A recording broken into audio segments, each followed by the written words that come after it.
Okay, roll tape, please, Meg. Rolling. Okay, rolling up. 5. Steady, Mark. At speed.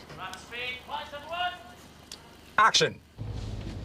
Yeah, just drop us here, will you, Bing? I mean, Mr. Crosby. Thanks for the list, Bing. Very good of you. No trouble at all. Here we are, girls. Home at last, all shipshape. See you later, then? Yeah, see you later. Me and Kate will do a tour of the houses, so we leave the shops to you and Bev. Fine with us. Okay. See ya. See ya.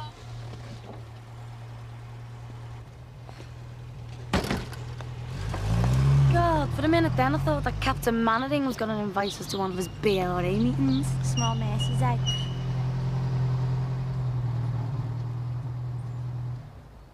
Right, we're back to work. Am I going to start on number 10? Yeah, you may as well. I've heard that Jimmy's redecorated and I haven't brought my sunglasses. Oh, thanks. So you leave it to me. Oh, don't be skiving. As if.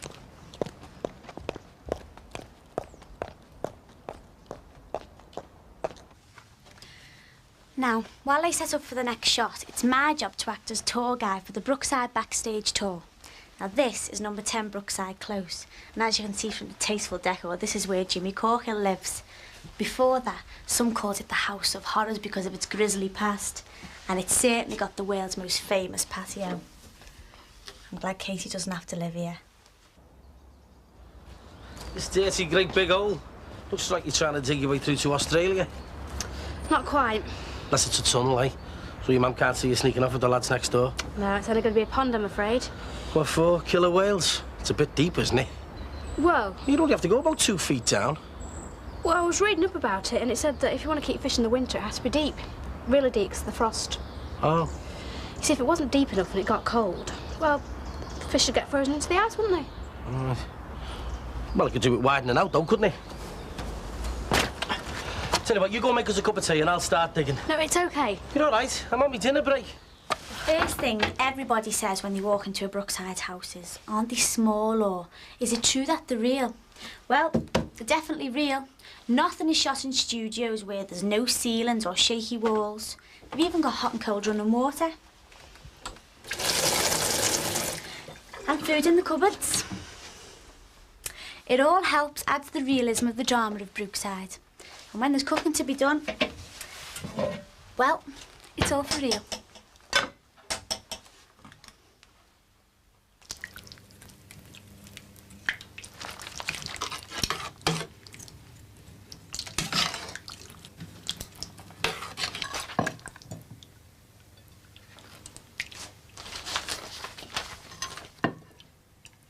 And over the years, just like a real house, changes are made, residents come and go, and so do walls. Like this here. There used to be a wall here dividing the lounge from the kitchen. He's a right plank, that guy. Who?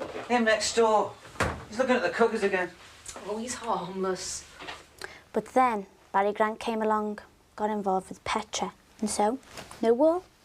I better be going. Said that half an hour ago. Are you safe with him, Petra? I hope not. I'm only joking. Just remember there's a lot of nosy people about. Then Billy Corkill moved in. Him and his brother Jimmy also had a hand in making a few changes to the place. Like when Billy decided to convert the garage into an extension. And Jimmy turns up, sledgehammer in hand. Hey, trace to us a bit, will you, kid?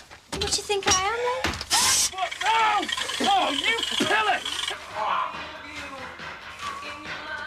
All right.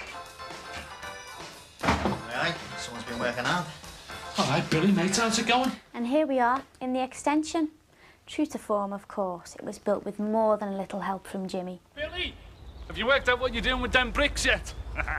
Knock off, Jesus Christ. All right, kid. How's this your architect? Oh, no, Could have guessed it, couldn't I, you crooked little get? Jimmy Corkill. Pleased to meet you. It's my big brother's too pig ignorant. Off the back of a bloody lorry. But the extension nearly got Billy into trouble with the council because they discovered he didn't have any planning permission.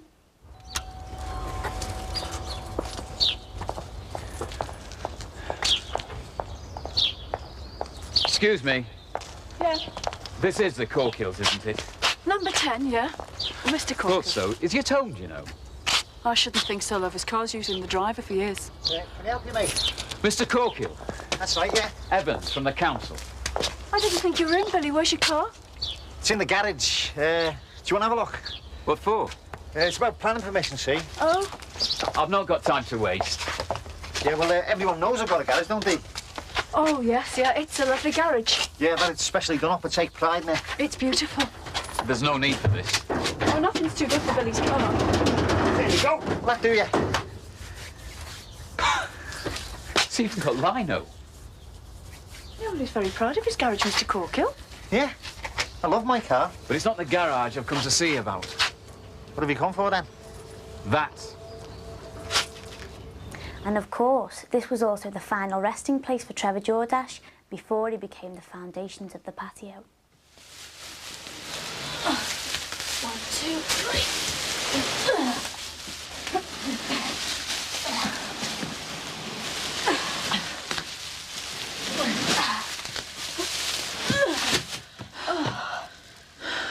Should we put him on the bed?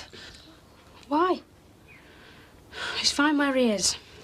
Right, we better get out for the next scene.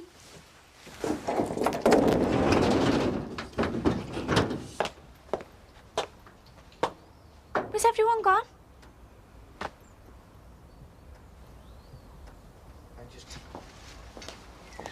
It's not just the houses that are real, it's everything else like the gardens. And it's the gardener's job to make sure that each garden reflects the residents of each house. They have to make sure we have daffodils 2 months before everybody else, and when it comes to growing weeds, they're real champions.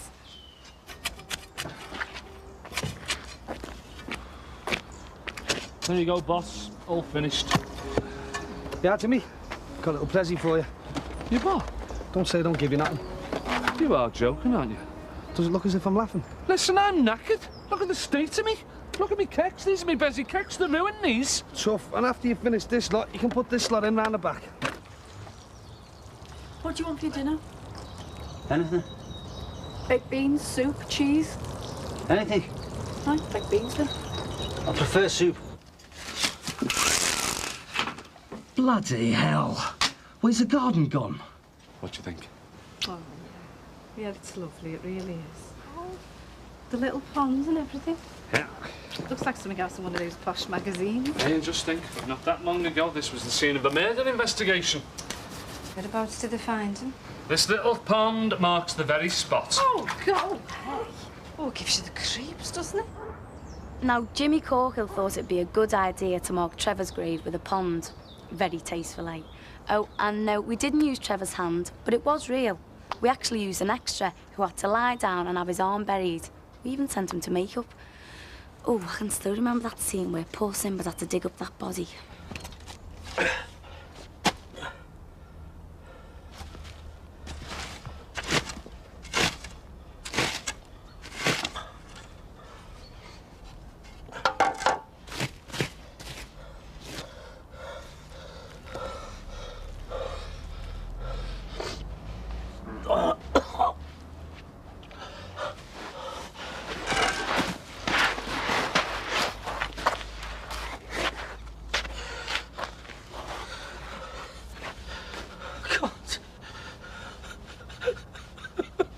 Unfortunately, the gardener's way took a bit of a bashing when Billy Corkill went on the rampage.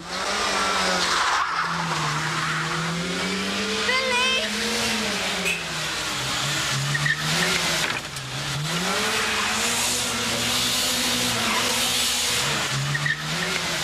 Come on!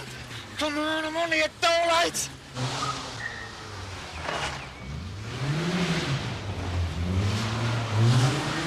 And a big part of their job over the years has been to dig holes, loads of them, as and when the story needs it. Like the time when Sinbad, the window cleaner, had a dodgy TV set to dispose of in this very garden, unaware that across the close there was an armed siege.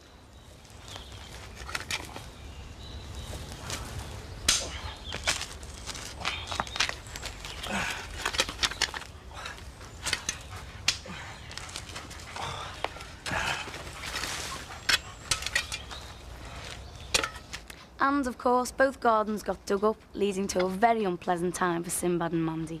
Come and have a look at this, Carl. It's got bigger. Do you reckon it's a broken drain or what? Don't know. Might be an underground spring or something. It's 10 times worse than it was. There'll be a flight of ducks on it next. Oh, that puddle's still there. Yeah. Only now it's a pond. All right, I'll take a proper look at it when I get home from work. Oh, it'll be dark by then, and you'll be saying you can't see to do anything. I know you too well. Aye, aye. Looks like we've struck gold. Nice Oh, one. it could be anything. Look, don't get involved, Ed. Come on, out. Ah, it's all right, I'm there now.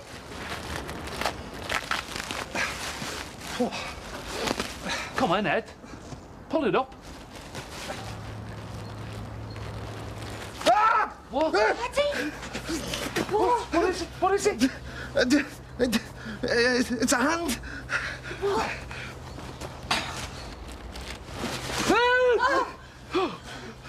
No. Now that hole we did actually dig in the Jordash's back garden, but when the writers came up with the idea of a massive hole suddenly appearing in the middle of the close, there was no way we could dig up the real road. So we cheated. Watch this and see if you can spot how. Stop panicking, will you? All we've got to do is let them in. When they turn up, They said they'd be here for 9. what they said. I don't know how you managed to get yourself so wound up. It's our furniture that's being delivered, not a 10-megaton bomb. My God!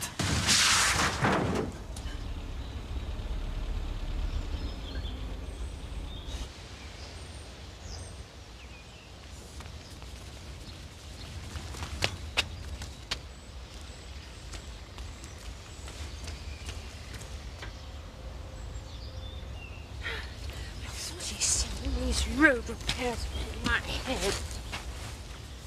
Oh! Did you spot the join? Now, Annabelle's mum, she didn't fall into a hole here. She actually fell into a hole we dug in the Jordash's back garden. Then we edited that into real shots of the close. So how did we get a car to disappear into a hole in the road?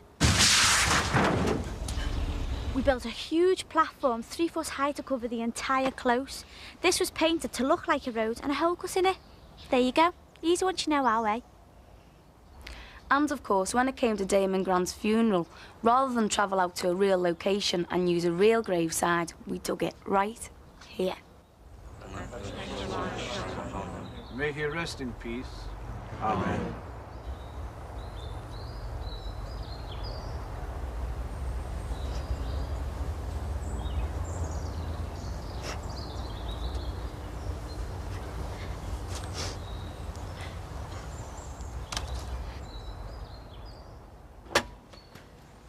Well, still can't find Alex. No wonder Jackie moved out when Bev moved in. Bev certainly put her mark on the place. Not yet. Oh, yeah. Tony, get out here. The bloody hell was that?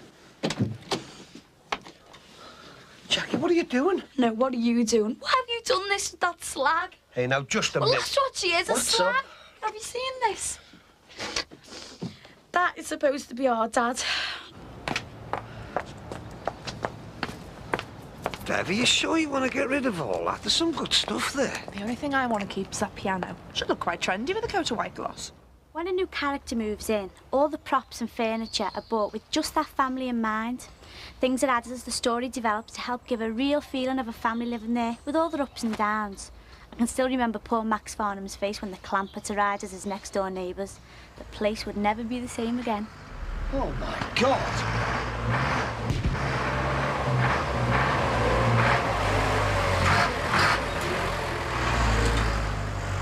What's going on? Squatters?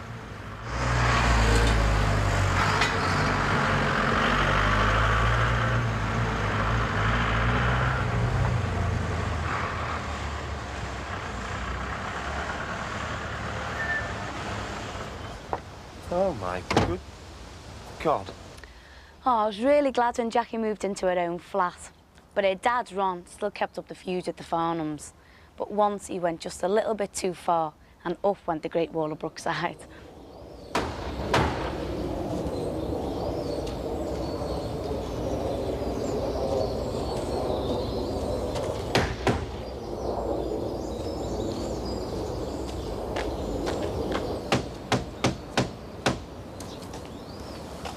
Ron, it's madness. It's good, though, isn't it? It's an eyesore. Why? Well, you haven't had permission to put it up in the first place. And Max Farnham will know about all those kind of regulations. You're wasting your time and effort, Ron. permission to put a fence up on my own land. You sound like Glenn Ford. Ron, this is Brookside Close, not Texas. Hey, Maxie!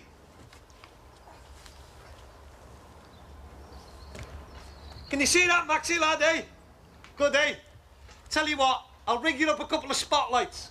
That way you'll be able to get a really nice view of it out of your bedroom windows. All night. I wonder if it's deep enough to drown him in. Well, as Max and Patricia are out today, I think we can go and have a little nose inside.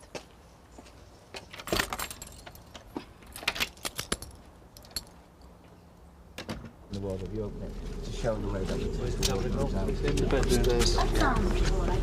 Good afternoon. Makes sense. I didn't know.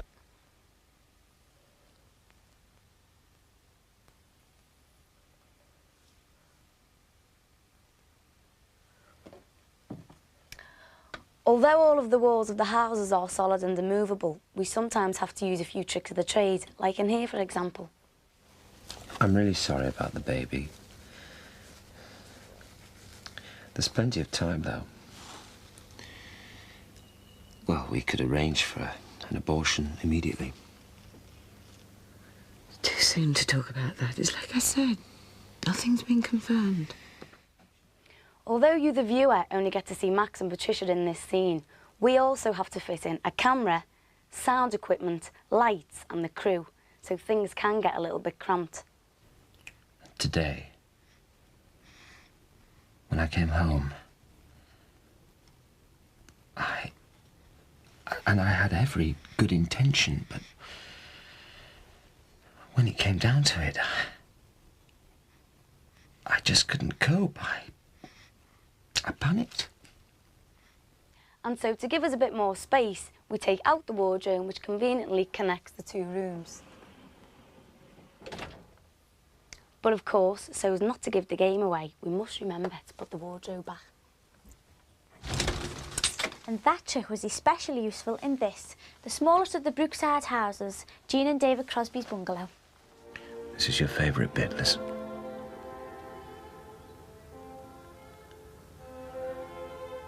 So much music we've shared, haven't we? What about all those old 50s songs? Johnny Ray, remember? You were distinctly enamoured with Mr. Ray, weren't you? All that sobbing and crying. Now, when David Crosby had to make this very sensitive confession to poor old Jean, what the viewer didn't see was that the double bed was actually a single. And once again, the disappearing wardrobes came in very useful. And the same trick was used in all those scenes when Bing wanted to find out what was in Rachel's letters.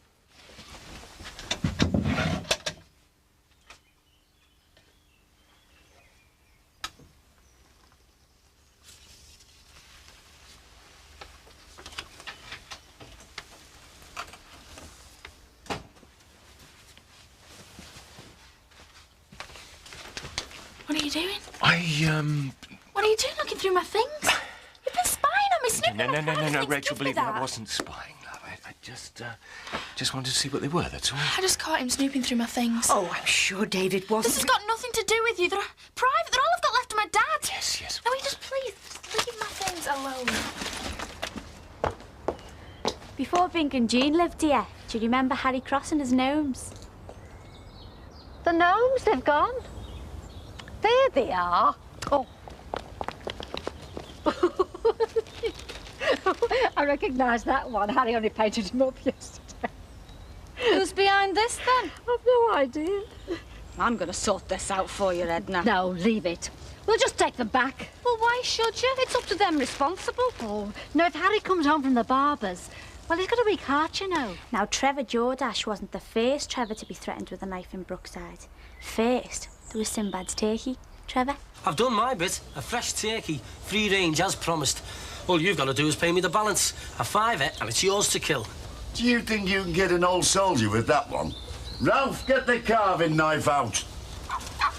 But what about the fiver? Here. Come on, son. Come on. Come on.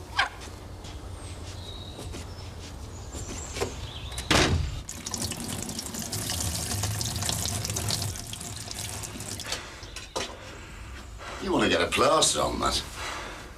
We haven't got any, I've looked. Told you the knife was sharp. Trevor. And next door to the bungalow, the biggest house on the close, number 5.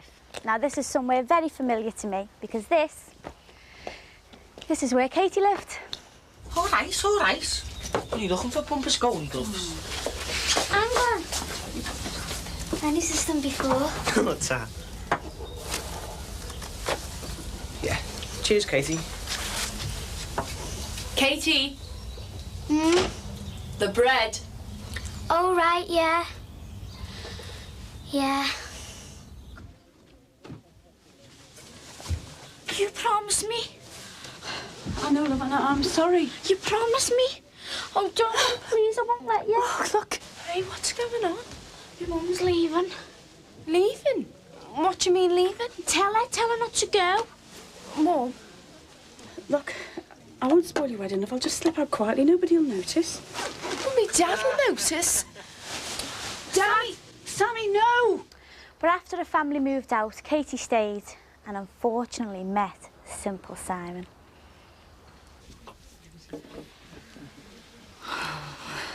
Vigil's over, Kate. Starving. I'll bring you some food. It's time for us now. Will you be upstairs while everyone's down here eating?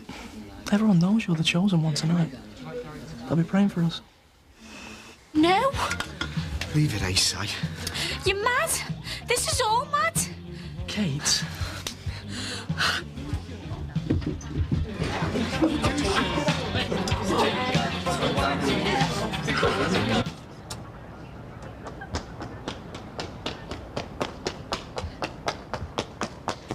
And things ended with a bang.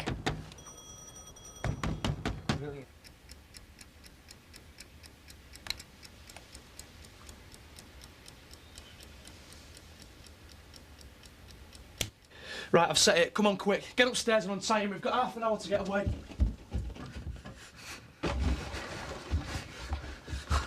What are you doing? We're letting you go. We've got to get out of here. You pair of dickheads!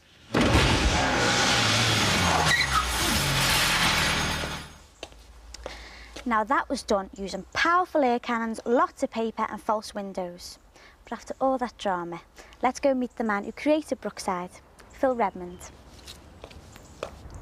I decided to create Brookside because I'd stood around so many television studios which were really like dead atmospheres. The studios are just sort of air-conditioned boxes, soundproof. And you know when you get into a very dramatic moment in a studio because it goes very, very quiet, you know. Yeah. But everybody always wanted to be on location for the reality of it, you know, like the noise and you know, the excitement, the fact that you could slam doors and the walls didn't wobble and things like that, you know. So that's what I was trying to get to. And I thought by building real houses, we'd actually have the best of both worlds. We'd have the excitement and the vibrancy of live location, but at the same time, they'd all be under our control. Are there any disadvantages, though? Well, I think they're the same disadvantages that when you're at a real location. I mean, you've got to watch out for things like, you know, the aeroplanes going over, the ice cream man who always comes in the middle of the scene and things like that. It might be raining when you don't want it to be raining, sunny when you don't want it to be sunny, you know, snowing when you don't want it to be snow. But I think the advantages far outweigh, you know, I mean, that sense of reality and the fact that it is under our control all the time. There's more advantages than there are disadvantages. So how many people does it take to make Brookside? Oh, about 200, really. Does that include all the actors? Yeah, there's about 120 full-time staff, and then when you add in all the actors and the writers and freelance staff, there's about 200. And then on top of that, there's actually about another kind of 100 people who just, like, you know, supply the company or come in for occasional parts and things like that. So there's probably overall about 300 people every year. So is this always going to be called Brookside? No, it was going to be called Meadowcroft, you know, which is a great, it's a great kind of builder's, you know, the sort of pastoral name for a housing estate. But the channel had another programme in called Meadowlark, which was an established character from a stage play in the West End. And they asked me would I consider changing the name of the programme, and I looked out of my office window up there and saw the brook running along. I thought, well, what about Brookside, you know, so that was it. Right. So what's your favourite memories from the past 14 years? I suppose it's when we cast Katie, really, you know. Oh, yeah, I think that was the, you know, that was the best bit, I know it's It's difficult for me to lots, pick, yeah. you know, to pick one. I mean, there's things that I can remember. The very first early shoots, you know, and Gavin and Petra Taylor had the cookers outside, you know, and all those cookers on the lawn. I used to give terrible continuity problems. I liked when Heather and Roger, you know, split up and Heather threw Roger out because I wrote the 4 scripts and I covered that thing in 4 days. I wrote 4 scripts in 4 days, you know. Yes, of course I love you. You know I do. No. Look, I'll call you back later. All right, bye-bye. You sod! Think I'm paranoid, do you? All in my mind, was it? Matter? I'm after you after that bloody operation of yours. Calm you down. Get out, Roger, just get out! Go on, go to Diane! And while you're at it, you take your bloody work with you! I like all the young stories, all the young characters, all our various young characters that we've brought in, you know, because I like doing all that kind of mischief and things like that. Remember that time Tony Dixon, they dragged a great big tree onto the close. Oh, yeah, you know, I and they remember. filled the whole close with the tree and things like that. Yeah, we done it! Yes. You were right, the lamppost out, we did it! Told you we could get it here. I didn't think that we could do it. Now I know that I've got muscles like the divvies on Babel. Now we've got it here, what are we going to do with it? Then the bigger stories like, you know, Sheila Grant's rape, you know, the breast cancer with Patricia, you know. I liked all the stuff with Katie and Frank, you know. And you remember when he used to talk about his dad and they went to see his grave and all that. I mean, that's actually one of my favourite scenes, actually, when, you know, Katie's sitting talking to her dad and he's telling her about the Japanese and the wars and all that kind of thing. So. They're not exactly the nicest of people. Is that why you won't let us buy anything Japanese for the house? Plenty of other countries to buy from, love. You don't need my bit of money. Well, why only us? All my mates have got Japanese things. That's just me, I suppose. I never fought in a war alongside my dad. So I suppose that's my little war, isn't it? Oh. So what are you doing now? I'm just checking everything for safety. Like to do me bit. Oh, looks a bit technical to me. But this is where they plug the cameras and microphones in. Every house has got one.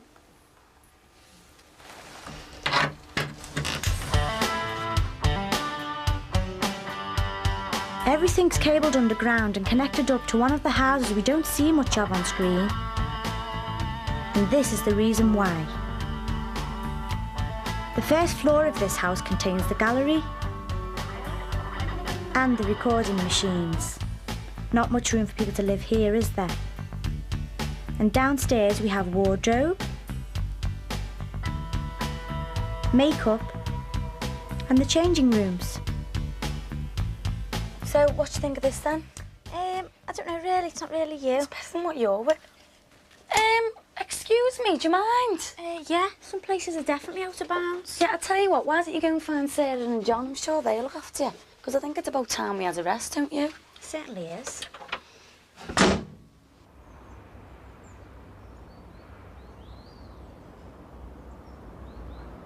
Action, Sarah. Now, what I want to know is why do we never see who lives here at number 4? That's because we've got to have somewhere to eat, my dear. It's a staff canteen.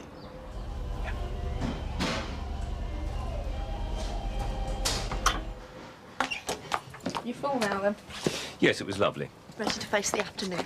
You should have had some of that soup. It was gorgeous. Well, you see, I prefer to have about 18 bars of chocolate at lunchtime rather than a healthy meal.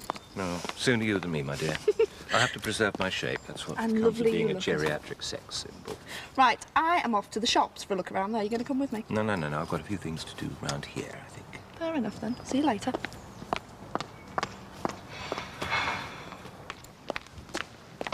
Hi, Sarah. Hello.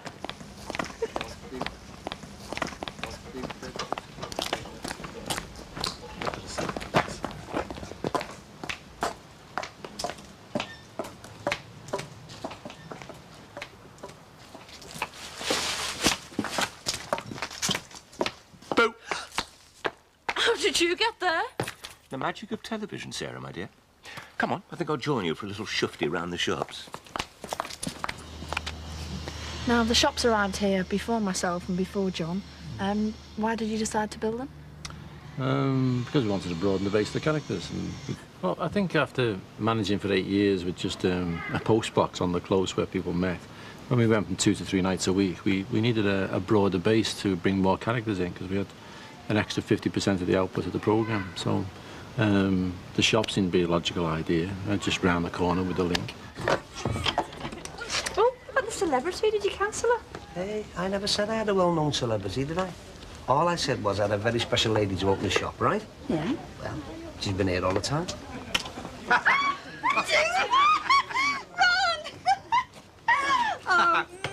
I think that's actually where I just handed it over to you, didn't I? Or, what was your first thing when the shops came in? It was actually, yeah. I was I came in to bridge the gap between the close and the shops. And I remember it's an easy number to remember because it was episode 1000, and we decided to do something quite spectacular to open up the shops.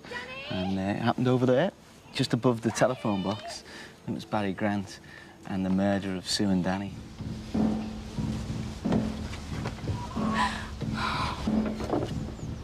God, did you see that? I was terrified. When the episode was transmitted, what the viewers thought they saw was Sue, Danny and Barry at the top of a 30-foot scaffold tower. Oh, did you see him? I thought he was going to run over the edge. But for one of the shots, Sue and Danny were actually only 6 foot off the ground. Well, did he say something? He could have been killed. Oh, come on, look. Can't you take some notice of my side of it for once? Look, I know I've upset you, but it's not my problem, it's yours. You're the one who's all mixed up. What are you going to do? Oh, will you stop? Look, I'm on the edge here. Will you stop? Will you stop?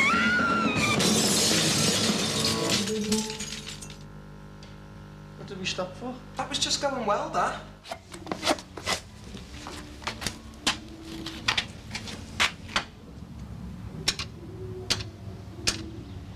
Emergency, which service, please? Hello?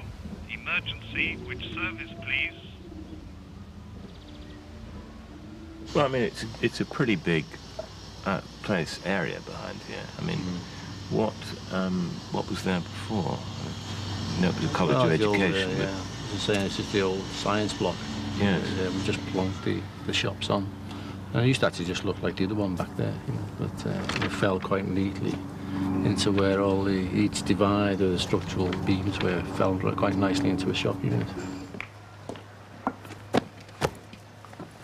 So, what's your memories like? Can you remember, Sarah, the first time you appeared at the shops? My first trip to the shops, I was going for a job interview as a barmaid in Lalluth, and Jimmy Corkill interviewed me, and I was all over him like a rash because I wanted to get this job, and it was all, you know, tiny short skirts and low blouses, and it was just about the first thing I'd filmed for the programme, and I was petrified.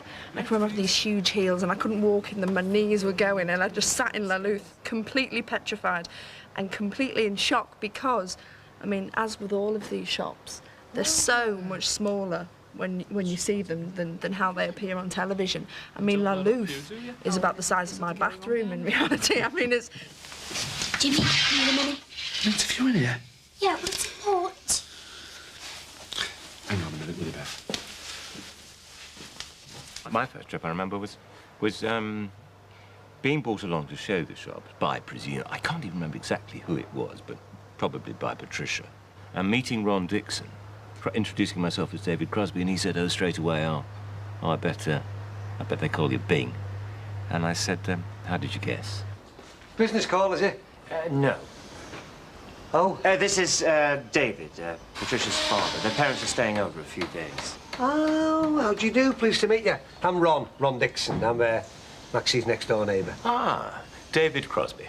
Bet your mates call you Bing, don't they? And that was the start of the Bing. As we all know, with television, compromises sometimes have to be made, and often the pressure's on the actor when things aren't going too well. Well, I do remember one case that we had just behind us here, in the Trading Post with Ron Dixon. We had a scene of 3 minutes, 25 seconds. I remember that distinctly. And it was extremely complicated. Very complicated, with lots of movement. And poor Al Vince had to do about 27 bits of business of filling up baskets with merchandise and writing out prices and goodness knows what. And we were backwards and forwards and backwards and forwards. And we did it in one shot. And we didn't stop once. And they bought the shot. Any bed in particular? No, not exactly. Well, there is this woman from the club, Audrey Manners, and I've got rather friendly with her over the weeks, and, well, I did confide my situation to her. And? Well, I think she's taken a bit of a shine to me. What makes you say that? She did offer to help me out, in the biblical sense of the phrase. You dirty old dog. Well, nothing's happened. No, but you fancied it, though, didn't you? But more out of curiosity than to see if you could still perform. Is this shoddy brickwork, or is it here for a purpose? Oh, it's a very devious shot we wanted. When Jimmy Corkle was squatting in his Cowboy Cuts bargain store, Barry Grant decided to blow the place up. And we wanted to get a camera as close to the flames as possible without putting anyone at too much risk. So we drilled a hole in the wall here and inserted a mini cam in there. And so you'll see it on when the episode went out, that the flames actually came out this far and engulfed the camera. So it looked quite spectacular. But wasn't there some technical problem with it or something? Well, yeah, I mean, you plan stunts to the finest detail, but some things still go wrong that you're not expecting. And a gas canister was supposed to be ejected through the window towards the camera, and it was supposed to land around this area. But I think the springs were a bit too strong, because it actually carried on and hit the camera. The cameraman had to dive out the way. And again, if you watch the shot very closely, you'll see the canister just about to hit the camera. You'll hear a screaming cameraman. That's right.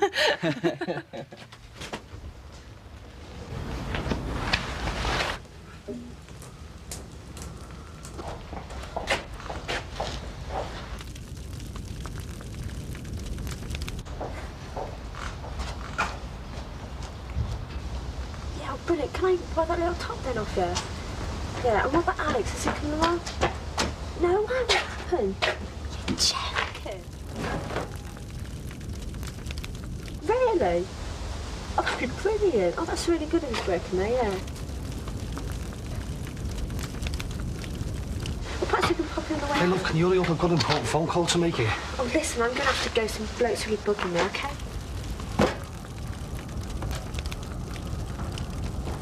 Thanks very much.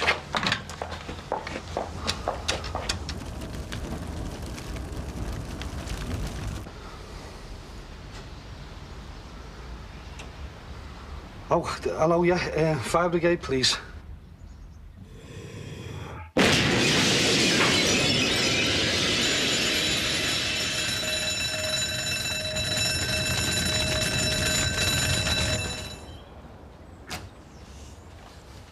So that's how they did it. Clever stuff, eh?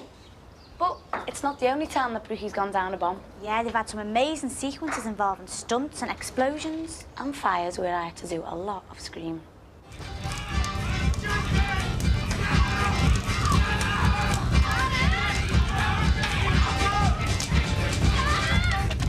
Is anyone in there? Is anyone in there?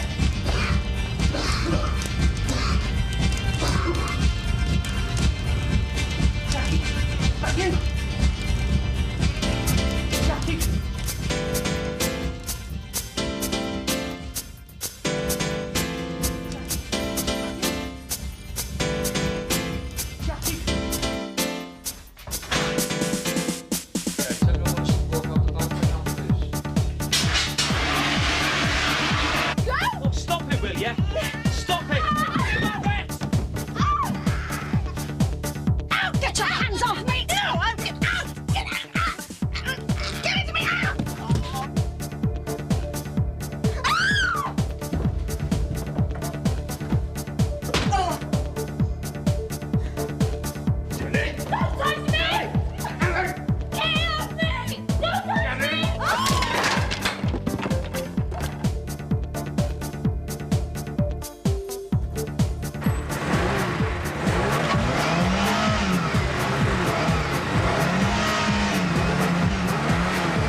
Because we use so many real buildings and sets, the characters are often seen moving around a lot, as we have no restrictions like a studio.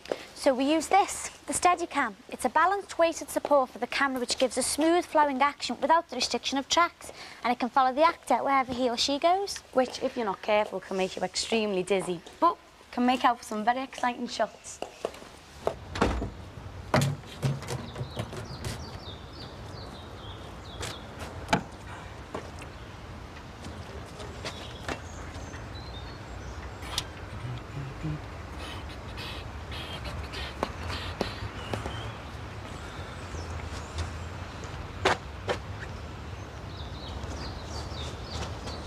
Hey!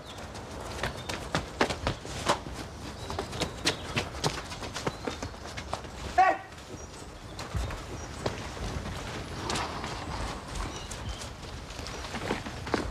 I loved you, you...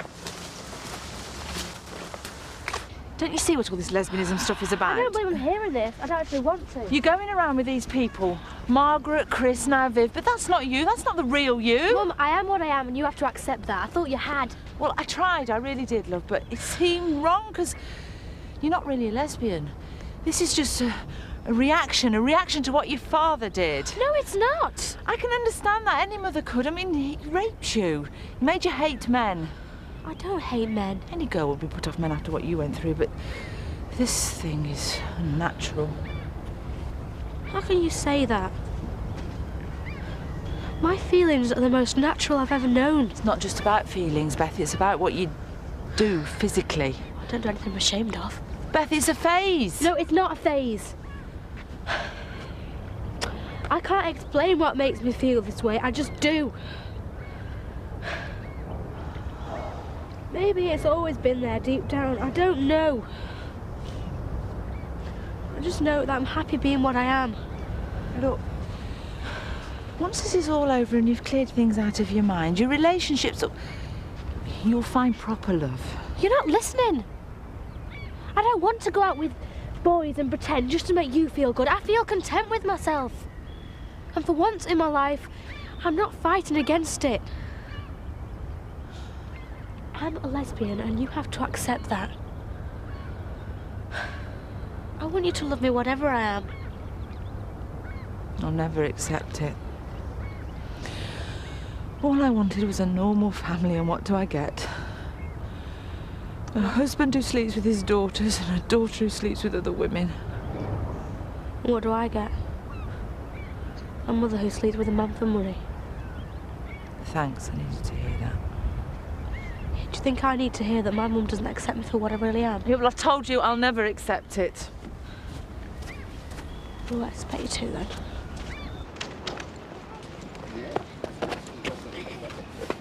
Dad, there's someone in the house, the back. Let me hear ya. Go knock on Frank Rogers' door, quick.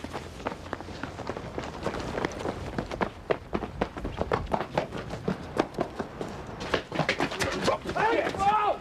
Oh, Mick, you're gonna kill him. What are you doing here? What's going on? I can explain. Right then, should we go clubbing it? Yeah, we may as well.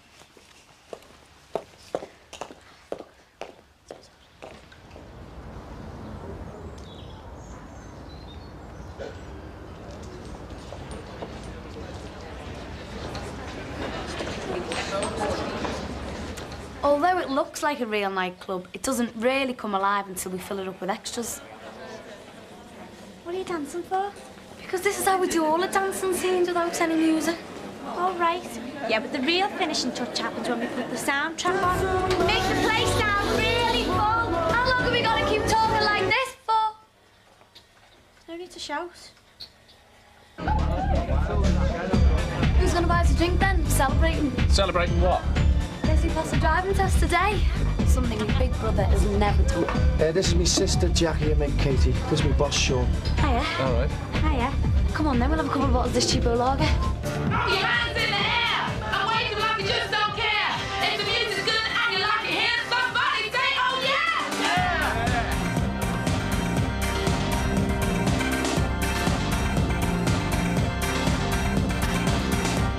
Right, that's your 3 glasses of water, love, okay?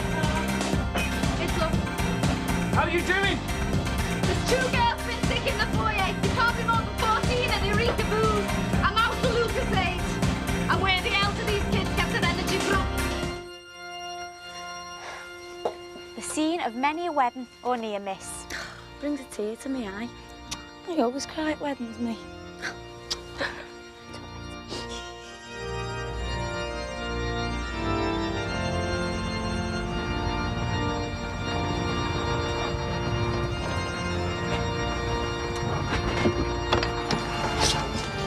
Oh, yeah. What happened? Bit of a hangover, sorry. Oh, I knew you'd come. I call upon these persons here present to witness that I, Owen George, to witness that I, Owen George, do take thee, Samantha Louise, to be my lawful wedded wife. do take thee, Samantha Louise, to be my lawful wedded wife. Having fulfilled all the necessary legal requirements, I now pronounce you man and wife. Many congratulations to you both. You may now kiss the bride. Right, everyone ready to go in? Yes. All right.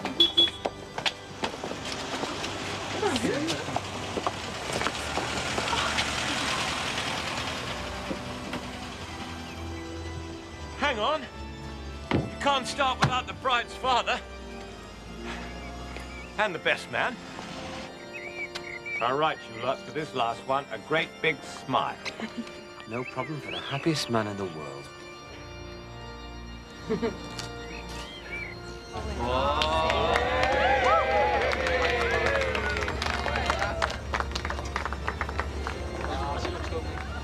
Hey! Everything all right? Get the registrar wants us all in straight away. They're on behind time. Come on, love, they're waiting for us. Is there something wrong, Lynn? Just saying thanks to the driver. Right, I just want a quick one of you two together before you go in. Oh, we'll wait till later. Right, oh, calm down. Just do as you told you. And once again, things aren't all that they seem. Because next to the register office, lo and behold, we find Maxie Farnham's posh new restaurant, The Grant. Which also doubles up as our staff canteen. Which just reminds me that it's lunchtime. My goodness, she's tall, isn't she? I've never seen such a pair of legs. Oh, David, do stop panting. It's bad. Now listen, I've got to explain. I've never opened a place before. I've closed a couple like in my time. I've never opened anything. So, ladies and gentlemen, it gives me great pleasure to declare Grant's open. Yay! Right,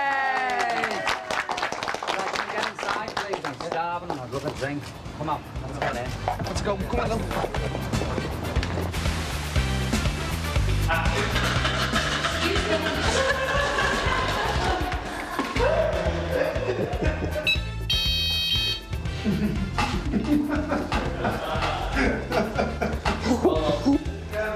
Hang on, lad. Still rolling? Fella's a bit new with the gear there. Oh, pizza fella? Yep. Okay. It's 10 minutes, yeah? Right, fine.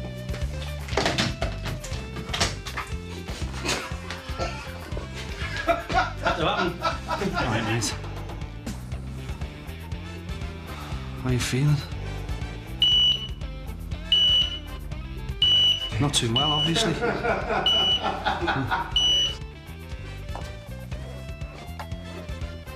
If you'd like to follow.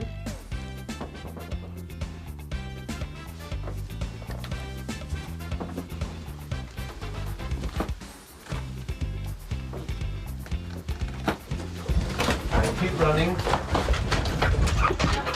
Well, looks like I'll have to pay our friend Mr. Corkle a visit.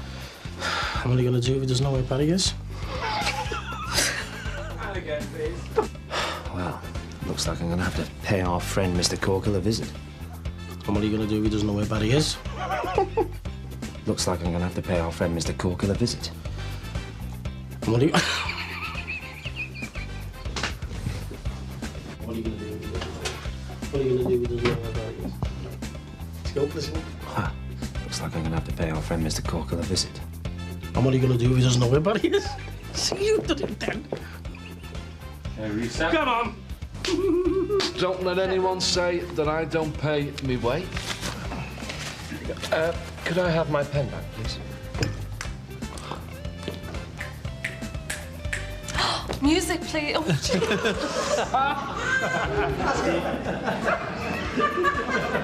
Sure you don't want that here? Hey. This cost a bomb, this. Top-notch gear, OK? yeah, well, we saw you coming then, didn't we? Just get on with your cleaning, will you, right? While I get on with this. Come on. Danny's going to kill you when he sees this lot. Oh, and by the way, that's upside down. I can't believe she did it. What made her jump?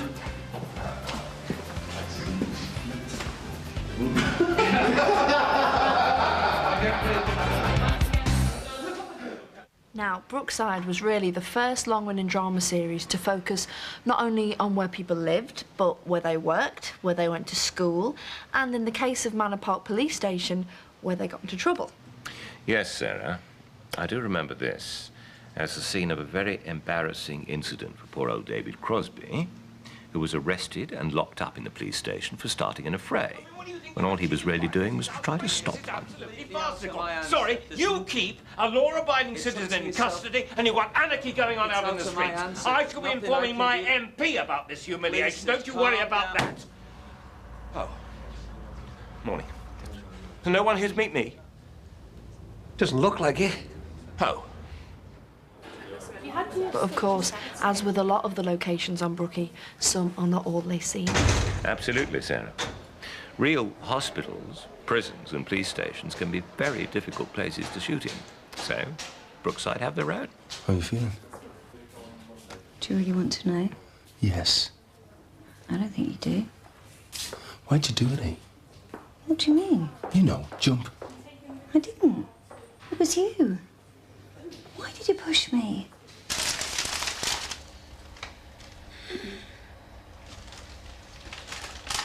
Sorry.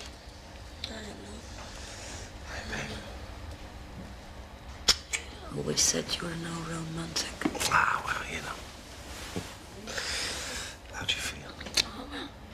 Put it this way, I don't think I'll be swimming the channel.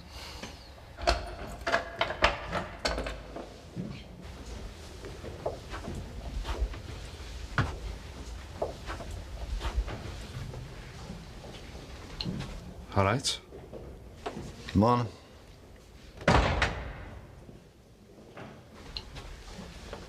Jimmy Corkle. Don McAteer, your new lodger.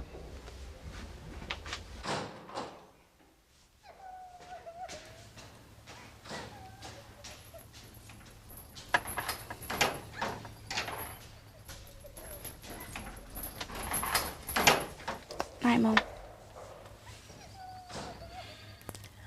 Night, love. And all in the same building. Clever stuff, eh? Fascinating, Sarah. And then, when you finish there, you can leave the police station, go to the pub, and have a quick game of darts with Rosie's darts team. These girls certainly know what they're doing. You can say that again. You wiped the floor with me. 100 scored. Come on, Mandy, you can do it. Oh, God, they're gonna laugh us out of this place. Lambs to the slaughter. 14 scored. Unlucky. What's going on here, then? The Writers' Monthly Storyline meeting. Unfortunately, out of bounds for humble actors like us, as it's extremely confidential. No one is allowed in. What a shame. Could have found out what's in store for Bev and Dean.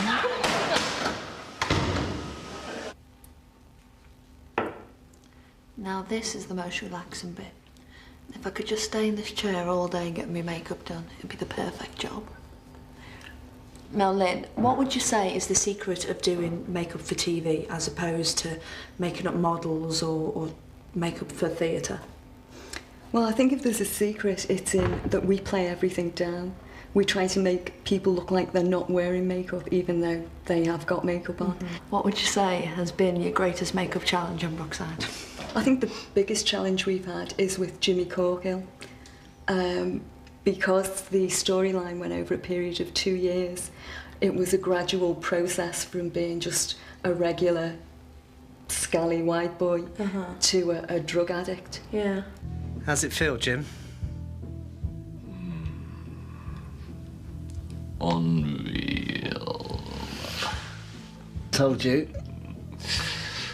So this is what it's all about. Yeah. Said keep away from me. Look, I meant what I said about cost price. Just give us a name and I can sort it. We started off just very subtly doing bags under his eyes, giving him a grey toned skin. Until at the end of the storyline, we got into doing scabs, sores, spots. I can't tell you how sorry I am. I never meant any harm. Now, I'm sure there's millions of women who want to know how you create the gorgeous look of Bev. What you do? Well, we try to complement Bev's wardrobe. Breathe in. That's it. Oh, I can't move. Anything vile, really. Anything vile. We'll go for it, yeah.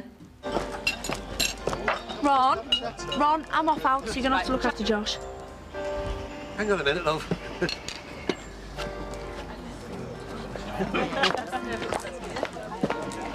Excuse me, madam, where's the rest of the outfit?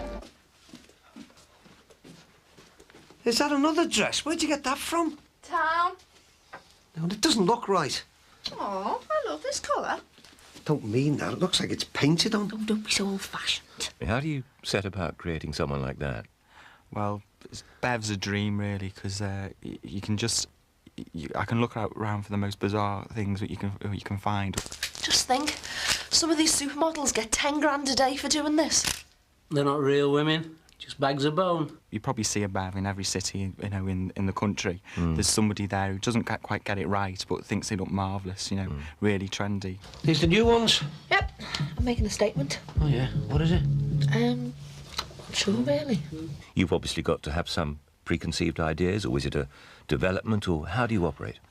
It's probably a development, because I'd like talking to the producer, talking to yourself, you know, seeing what you have to think about it, my ideas, and it's just like putting them all together and trying to create something which is right, you know, for the character.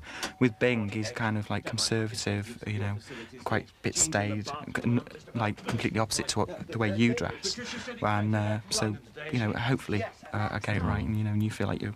You know, as soon as you put on your jacket or something, you... Talking of jackets, now, there was one jacket that absolutely defined Bing. It was a check jacket, and I thought it was quite marvellous, and it just somehow... I got into that jacket, and I just felt the character. Now, unfortunately, that seems to have disappeared. Why? I remember the one you mean, because it's the first one that you had, and it was when... The very first one we put on, you go, yeah, that's Bing, because, you know, I agree with you. That's right. Well, what happened was we put it in front of the camera, and it started, after a couple of weeks, it started to strobe for some unknown reason. So but it's because of the little checks, and it was like strobing on screen, so it didn't look, you know, it was like distracting. Is it irredeemable? I'll go up to Vision and see what they have to say about it, really. Thank you. And sort it out. Right. What made you most proud? I think the court stuff, getting that right.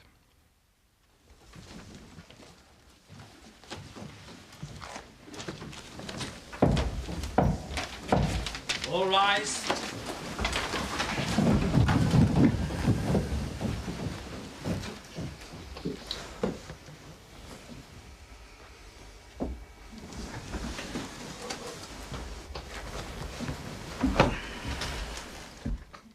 So we decided, when we wanted 5 nights a week for the Mandy and Beth court case, that it was impractical to go to a real court and take over that every day. So we thought we'd make our own. So we came to you and gave you a prop store and said, you've got a month, give us a court. So how did you start with something like that? After I picked myself up off the floor and wondered where I was going to put the prop store, I went and sat in a real courtroom and thought, oh, well, here we go. Sat there, looked at it all. You can't draw in a court, it's illegal. You can't take photographs in a court, so it's a bit like being on the Generation Game and thinking cuddly toy, dishwasher. You have to remember everything and then write it all down when you get home. Obviously, the prop store, as it was, is a very small space for a courtroom, so we had to cheat a bit. I've got the same layout as you'd have in a courtroom, but everything is just that little bit smaller, which, of course, once we get on camera, it doesn't matter because everything always looks bigger. Right. And how important was the model? It was very helpful because 2 directors worked on the courtroom sequences. They weren't necessarily, at the beginning, familiar with the protocol of court, and it was very much easier to be able to explain that's where the jury goes, that's where the prosecution is, that's where defence are, and it gave them a chance to work out their shots. Jane, that's why you're PA. Right, Chris, are you ready to show that to me? It is primarily, as you will hear, a tale of human tragedy, of utter despair. That's on its way, sir. Right, so... And because it's all so small, we had to hide all the cameras, and we asked you to devise a way of hiding one final camera. Where did you put that? Well, between the horse's legs. Right. On average, how much weed killer containing dinitrophenols would it take to kill a person? 1 gram of the substance.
Now, I heard there were 2 endings to the verdict. Is this true? Absolutely, Sarah. And to prove it, here it is. Shown for the first time in its entirety. The alternative version, where Mandy and Beth fared very differently from what we saw on TV.